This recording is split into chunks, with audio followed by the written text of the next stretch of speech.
السلام عليكم ورحمة الله وبركاته في قناة يوميات أسماء عادل.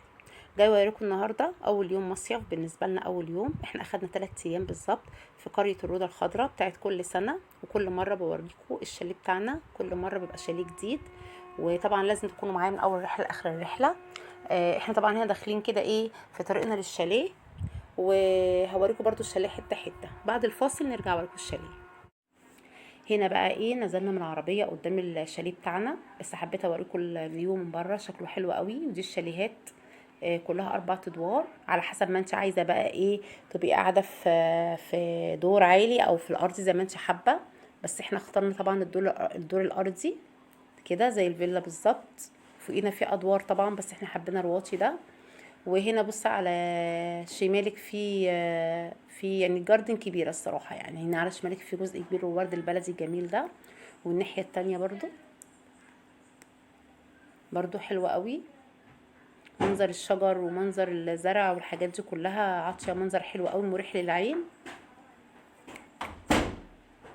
وهنا كمان في المنشر زي ما انتم شايفين، منشر خشب متنقل. وفي هنا الأوضة ديت في الشباك بتاعها باصص لبره، وده برضو في هنا شباك تاني بتاع غرفة تانية. ودي الشواية طبعا شوينا عليها. هو بجد كانت فترة حلوة قوي، يوم حلو قوي. ده الأوضة برضو شباكها طالع على بره، بيبص على بره. وهنا بقى ندخل جوه الشاليه. طبعا كرتونة المية دي أساسي، لأن هناك طبعا مفيش خالص فلتر، فلازم تجيبي مية معاكي. و...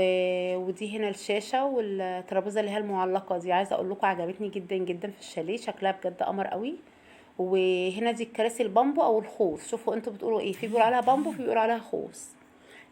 الكراسي دي ترابيزتها المدورة بتتحط بره. تفطري بقى عليها، تشربي قهوتك شايك بعد العصرية كده، بجد قاعدة آخر حلاوة آخر قلاوة. ودي ترابيزة السفرة اللي بناكل عليها. والكنبتين دول طبعا بيفتحوا السرير. عايزة اقولك ان الكنبة بتتفتح السرير ممكن تاخد 3 افراد، مش فردين. وهنا طبعا هنا كده، دي كده الشاليه كله اهو. وهندخل الناحية التانية عند الغرف. والسماعة اهم حاجة، السماعة ان احنا منسيناهاش، السماعة دي بتاعت الشهيصة بتاعت بالليل دي، بنشغلها بقى ايه ونشهيص بالليل مع نفسينا. هنا طبعا دي اول غرفة. الغرفة دي فيها 3 سراير. السرير الاولاني دوت يعني كل واحد للولاد، كل واحد له سرير، عبد الرحمن سرير، امل سرير، ريتاش سرير. وهنا طبعا المراوح ديت شغالة، كل سرير قصاده مروحة. بس طبعا الصراحة انا بعتهم، ما نمتش في الاوضة بتاعتي، نمت بقى في الصالة بره في الريسبشن عشان التكييف، بعتهم الصراحة.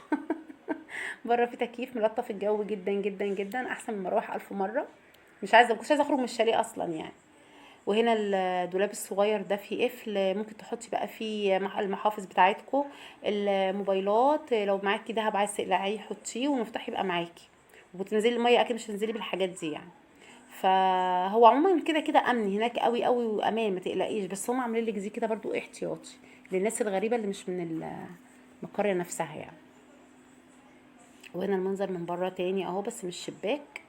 دي الاوضه التانية. الاوضه كلها عباره عن سرير. وفي وش كده السرير في مروحه كبيره بتجيب هوا وكل حاجه. بس وكلها شبابيك، يعني كلها شبابيك. وهنا الدولاب دوت اللي هو اسمه ايه، اللي هو بيبقى جوه الحيطه كده، دولاب كده جوه الحيطه. وطبعا هدومنا هي كلها اهي، الهدوم المكويه والمش مكويه والحاجات الخاصه. هنا بقى في الشامبو، في البارفان وفي الفرش والحاجات دي والكريمات. ودي الفوط، طبعا انتوا عارفين الفوط معروفه ان هي استعمال شخصي، كل واحد له فوطه. هربت انا طبعا من الاوضه دي خالص ونمت بره. كان افضل حاجه بالنسبه لي. وهنا طبعا الحمام صغير بس بجد حلو قوي. جينا لقيناه نضيف زي الفل، مفيهوش اي حاجه. بس طبعا كنا لازم برضو ننضفه تاني تاكيدا يعني على النظافه، وديتول وحاجات كده. هنا بقى البانيو في ستاره. والبانيو دوت اللي هو بانيو ادم، اللي ما يعرفش اسمه، اللي هو البانيو الصغير خالص ده اسمه بانيو ادم. وفي ستاره وزي ما انتم شايفين هو الحمام كله صغير جدا. وفي شباك للتهويه، شباك صغير اهو للتهويه. بس كده. وهنطلع طبعا من عند الحمام، هندخل على ايه، على المطبخ. المطبخ بقى اضاءته حلوه قوي طبعا، عشان كان بالنهار ما فتحناش النور بتاعه الاساسي يعني. في اضاءة تانية كده تحت الدولاب المطبخ، اضاءة زي ما انتم شايفين بجد كانت مريحة حتى عيني، وانا بعمل بقطع حاجة بعمل حاجة كانت مريحاني قوي، اضاءتها حلوة قوي جميلة. وجايبين الزيت بتاعنا وكل حاجة والاطباق الفل بتاعتنا دي وكوباية الكرتون.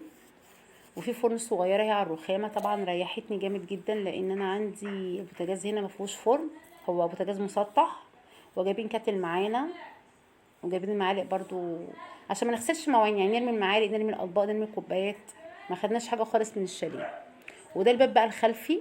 احنا عملنا الباب الامامي اللي احنا دخلنا منه ده في الاسفلت، لو معاك عربيه بتركنيها او داخله بعربيه عادي اهو اسفلت. لكن من ورا بقى الجاردن تحفه جدا. وهنا المكان بتاع البسين، بنطلع من البوابه دي، عايزه تروحي البسين من البوابه الخلفيه، عايزه تروحي البحر من البوابه الاماميه اللي احنا دخلنا منها. هنا بقى بصي المنظر بجد رائع، اكتر من رائع، حلو قوي قوي قوي. وعايزه اقول لكم المساحه الخضراء دي كلها نافعه لحاجات كتير. يعني مثلا عندك اطفال، شايفين هنا الارض دي كلها كده، عندك مثلا اطفال عايز يلعب كوره، اللي عايز يلعب بالسكيت بورد، اللي عايز يلعب بالسكيت اللي هو زي الباتيناج ده، عايز يلعب راكت، عايز يلعب اي حاجه، ما بتبقيش قلقانه خالص خالص عليه لان هنا مفيش عربيات زي ما انت شايفه كده، وتلعبي براحتك.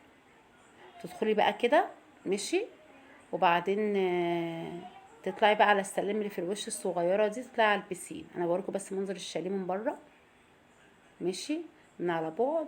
وهنا الشاليهات كلها 4 ادوار، كلها 4 ادوار، اللي عايز بقى يسكن اول تاني تالت رابع زي ما يحب. انا كانت خالتي معايا واخدت الدور التالت، هي بقى بلكونتها بص على البسين على طول. احنا بقى ظهر الشاليه بتاعنا للبسين. هنا بقى السلم ده تطلعيه هتلاقي فيه 2 بسين، بسين الاطفال وبسين للكبار زي ما انتم شايفين كده. الميه نضيفه جدا جدا زي الفل، مفيهاش اي حاجه، على طول بيغيروها. هنا ده البسين بتاع الكبار اهو. والتاني بتاع الاطفال طبعا عبد الرحمن اللي هو ابو مايو اورنج ده.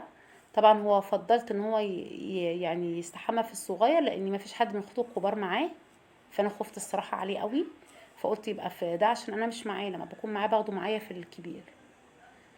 هنا وديت حفيدة خالتي اللي هي مبوني لبن دي، بتقولي باي باي. بجد كان يوم ممتع في منتهى الروعة، ده كان أول يوم، ماشي. وهي في الدور الرابع من العماير الصغيرة دي ال4 ادوار. وعايزة اقول لكم لو عجبكم الفيديو ما تنسونيش بدعاء حلو، بلايك، بكومنت تحفيزي، واللي ما اشتركش في القناة يشترك. والسلام عليكم ورحمة الله وبركاته.